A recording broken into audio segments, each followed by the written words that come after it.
अतः श्री स्कंद पुराणे वैष्णव खंडे श्री वेंकटाचल महात्म्य तथा श्री भूमि बराखंडे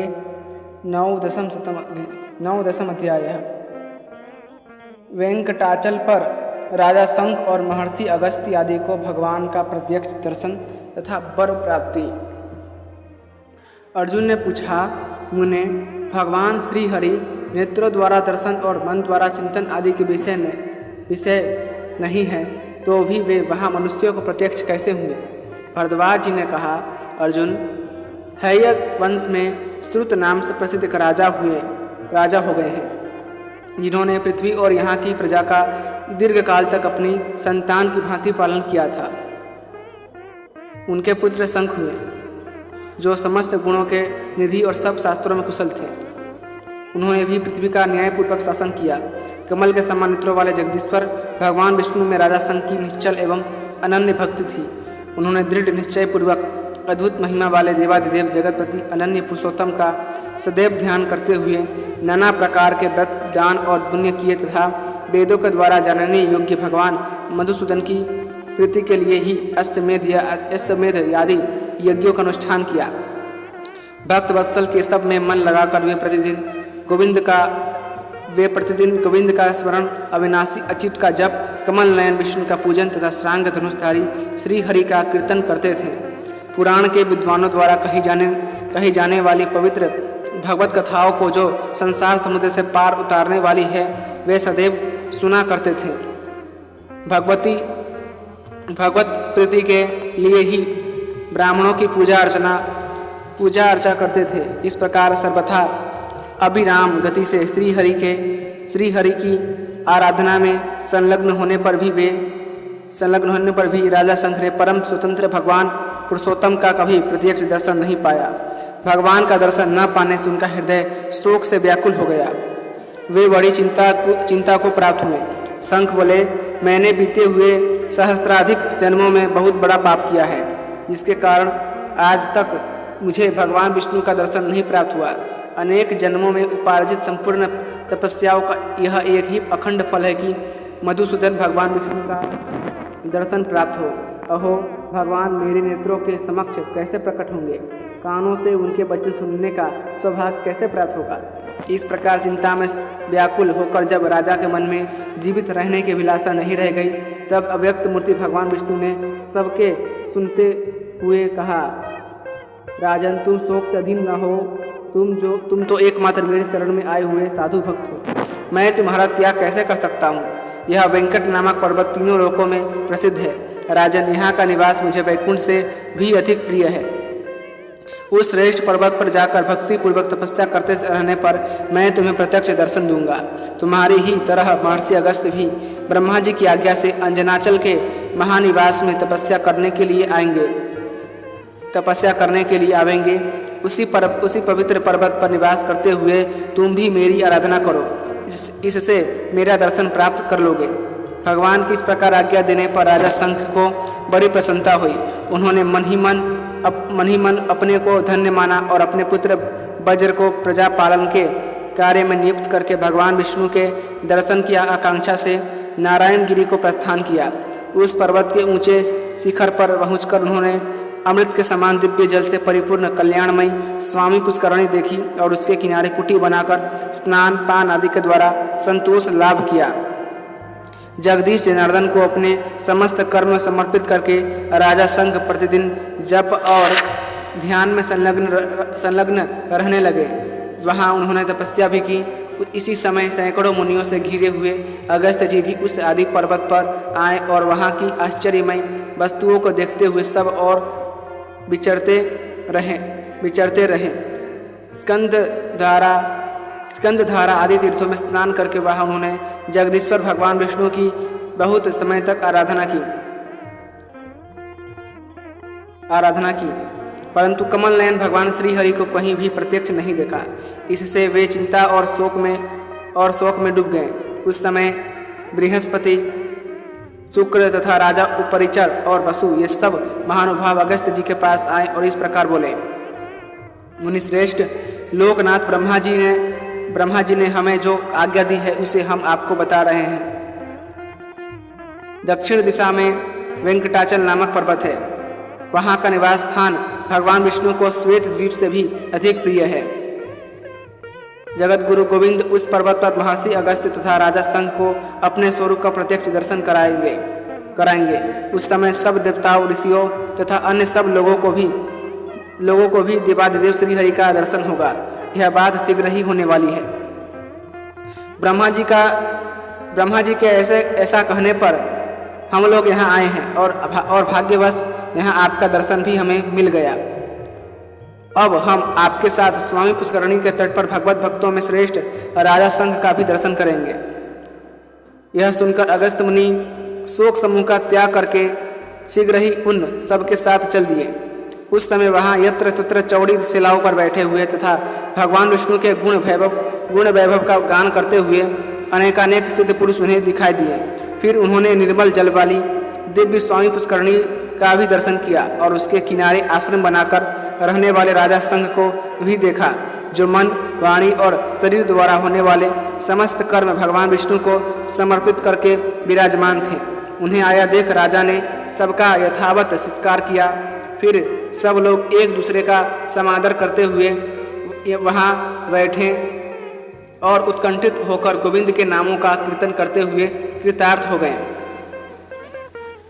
संपूर्ण जगत के स्वामी भगवान विष्णु में मन लगाकर उन्हीं की पूजा और स्तुति में लगे हुए उन सब लोगों के तीन दिन व्यतीत हो गए।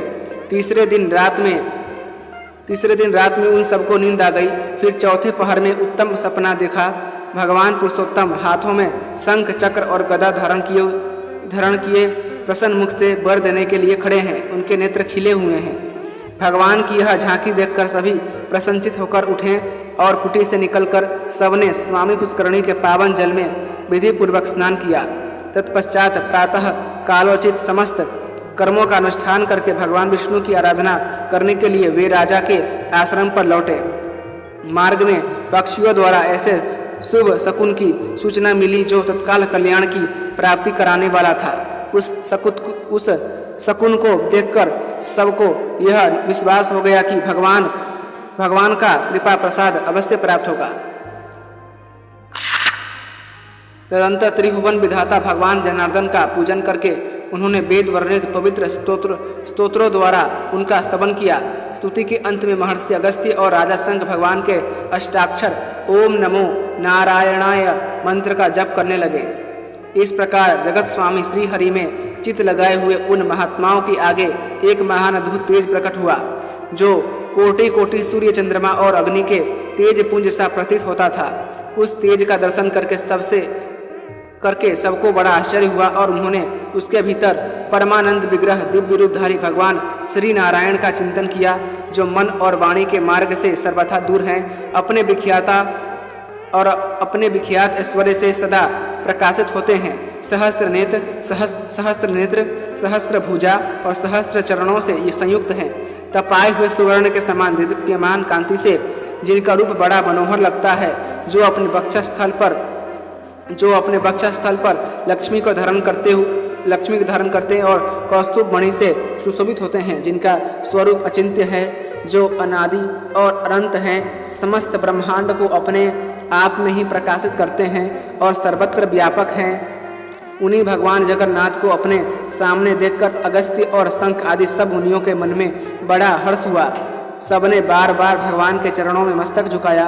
उस समय लोक रक्षा के लिए सब और भ्रमण करने वाले भगवान के तेज बल संपन्न आयुध उनकी सेवा में उपस्थित हो गए। सूर्य के समान तेजस्वी चक्र, दिव्य गदा, नंदक नामक खड़ग, कमल तथा भयानक गर्जन करने वाला चंद्रमा के समान कांतिमान 5 जन्य शंख, ये सभी उपस्थित हो गए। शंख ने अपनी ध्वनि से समस्त ब्रह्मांड को परिपूर्ण कर दिया। उस शंखनाद को सुनकर वशिष्ठ आदि मुनि, गंधर्व, नाग, किन्नर, विश्वक्सेन, गरुड़ तथा जय विजय आदि श्वेत द्वीप निवासी पार्षद भी आए। देव वृक्षों से उत्पन्न पारिजात आदि फूलों की वहाँ अद्भुत वर्षा होने लगी, जिसकी घनीभूत सुगंध से सबका अंतःकरण आमोदित हो उठा।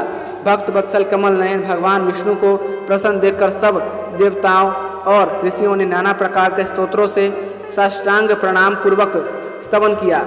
ब्रह्मा आदि देवता बोले, दया सागर भगवान विष्णु आपकी जय हो, कमल नयन आपकी जय हो, समस्त लोगों को एकमात्र वर देने वाले भक्तार्थी भंजन आपकी जय हो, जय हो। आप अनंत हैं, अविनाशी है, परम शांत हैं, मन और वाणी की आप तक पहुँच नहीं है। आपका स्वरूप विशुद्ध सच्चिदानंदमय है। आपको सम्यक रूप से कौन जानता है। विद्वान पुरुष आपको सूक्ष्म रूप से भी अत्यंत सूक्ष्म, स्थूल से भी स्थूल, सबके भीतर विराजमान, प्रकृति से परे अच्युत पुरुष कहते हैं। वेदांत का सारभूत ब्रह्म आपका स्वरूप है। आप सबके भीतर और बाहर भी विद्यमान हैं। माया के अधीन रहने वाले देहाभिमानी पुरुषों में से कौन आपका वर्णन करने में समर्थ है। आपका यह स्वरूप अत्यंत भयदायक है। इसे देखकर हम भय से उद्विग्न हुए जाते हैं। अतः आप शांत रूप धारण करें। ब्रह्मा आदि देवताओं के द्वारा इस प्रकार स्तुति करने पर भगवान गरुड़ध्वज ने उसी क्षण सौम्य रूप धारण कर लिया। उनका मुख चंद्रमंडल के समान शोभा पाने लगा। प्रचंड तेज शांत हो गया। श्री अंगों की श्याम कांति नील कमल दल के समान सुशोभित हुई। दिव्य शरीर पर सुनहरे रंग का पीतांबर छवि पा रहा था। भगवान रत्नमय आभूषणों से विभूषित दिखाई देने लगे। उनके चारों हाथ शंख चक्र गदा और पद्म से शोभायमान थे। भगवान लक्ष्मीपति के इस मनोहर रूप को देखकर सबने बार बार प्रणाम किया। भगवान ने अभिष्ट वरदान से ब्रह्मा आदि देवताओं को संतुष्ट करके मुनि श्रेष्ठ अगस्त्य से कहा, हे मुनिंद्र, तुमने मेरे लिए कठोर व्रतों का अनुष्ठान करके बहुत क्लेश उठाया है। अतः मैं तुम्हें अभिष्ट वरदान दूंगा। बोलो, क्या चाहते हो। भगवान लक्ष्मीपति का यह वचन सुनकर अगस्त्य जी के संपूर्ण अंगों में रोमांच हो आया। वे भगवान को बार बार प्रणाम करके बोले, प्रभो, आपने जो मेरा इतना आदर किया, इसी से मैंने जो भी हवन किया है, जो भी तप, स्वाध्याय और श्रवण किया है, वह सब सफल हो गया। हे भगवान, मैं तो आपको ढूंढ रहा था और आप मुझे ढूंढते हुए आ गए। आपकी कृपा से मैं सब कुछ पहले ही पा गया हूँ। हे माधव, इस समय बहुत सोचने विचारने पर भी मुझे ऐसी कोई वस्तु नहीं दिखाई देती जो प्राप्त करने योग्य हो। अतः आपके चरणाबिंदों में निरंतर ऐसी ही भक्ति बनी रहे, यही कृपा कीजिए। सुवर्णमुखी नदी के जल में स्नान करके जो लोग वेंकटाचल पर विराजमान आपका दर्शन करें, वे भोग और मोक्ष के भी भागी हों। भगवान, थोड़ी आयु वाले अज्ञानी मनुष्य व्रत, स्वाध्याय और कर्मों द्वारा आपका दर्शन नहीं कर सकते। अतः आप सब पर कृपा करने के लिए सदैव उस पर्वत पर निवास कीजिए और सबको मनोवांछित वस्तु देने वाले होइए। श्री भगवान ने कहा, ब्राह्मण, तुमने जो प्रार्थना की है वह सब पूर्ण होगी। आज से वैकुंठ नाम वाले इस पर्वत पर मैं सदा निवास करूंगा। सुवर्णमुखी नदी के जल में स्नान करके अपने पाप पंग को धोकर जो लोग एकाग्रचित से इस वैकुंठ शैल पर मेरा दर्शन करेंगे, वे पुनरावृत्ति से रहित तथा केवल परमानंद से प्रकाशमान मेरे परम धाम को प्राप्त होंगे। जो मनुष्य जिन कामनाओं की अपेक्षा से यहाँ आकर मेरा दर्शन करेंगे, वे उन कामनाओं को निस्संदेह प्राप्त कर लेंगे। अगस्त्य मुनि से ऐसा कहकर भगवान विष्णु ने राजा शंख की ओर देखा और ब्रह्मादि के सुनते हुए कहा, राजन, मैं तुम्हारी भक्ति से बहुत संतुष्ट हूँ। तुम कोई मनोवांछित वर मांगो। शंख बोले, भगवान, आपके चरण कमलों की सेवा के अतिरिक्त दूसरा मैं कुछ नहीं मांगता।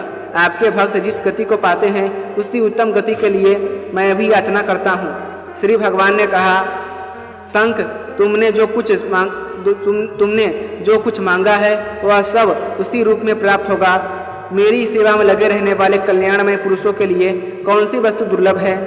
तदंतर ब्रह्मा आदि सब देवताओं को विदा करके भगवान कमल नयन विष्णु वहीं अंतर ध्यान हो गए। अर्जुन, यह वेंकटाचल का प्रभाव तुम्हें बताया गया है। इस पावन कथा को श्रवण करके सब मनुष्य पापों से मुक्त हो जाते हैं। ब्रह्मांड में भगवान वेंकटेश्वर के समान दूसरा कोई देवता न हुआ है न होगा, और वेंकटाचल के समान कोई तीर्थ स्थान न हुआ है और न होगा। ब्रह्मांड में भगवान वेंकटेश्वर के समान दूसरा कोई देवता न हुआ है न होगा, और वेंकटाचल के समान कोई तीर्थ स्थान न हुआ है न होगा। वेंकटाचल समम स्थानम ब्रह्मांडे नास्ति किंचनः। वेंकटाचल समम स्थानम ब्रह्मांडे नास्ति किंचनः। वेंकटेश्वर समम देवो न भूतो न भविष्यति। वेंकटेश्वर समम देवो न भूतो न भविष्यति। स्वामी तीर्थ के समान सरोवर अन्यत्र कहीं नहीं है। जो मनुष्य प्रतिदिन प्रातः काल उठकर भगवान वेंकटेश्वर का स्मरण करते हैं, मोक्ष उनके हाथ में है। जो श्रेष्ठ मानव वेंकटाचल के महात्म्य सुनते हैं, उन्हें इहलोक और परलोक में भोग और मोक्ष प्राप्त होते हैं। अतः श्री स्कंद पुराणे वैष्णव खंडे श्री वेंकटाचल महात्म्य तथा श्री भूमि वराह खंडे नवदशम अध्याय संपूर्णम। इसी के साथ स्कंद पुराण के वैष्णव खंड के श्री वेंकटाचल महात्म्य, जिसे श्री भूमि वराह खंड भी कहते हैं, उसका 19वां अध्याय समाप्त हुआ। यदि आपको भगवान विष्णु की कथाएं पसंद आती हैं तो कृपया करके वीडियो को लाइक करें, चैनल को सब्सक्राइब करें और अपने दोस्तों के साथ अवश्य शेयर कीजिएगा। धन्यवाद। जय श्रीमन नारायण।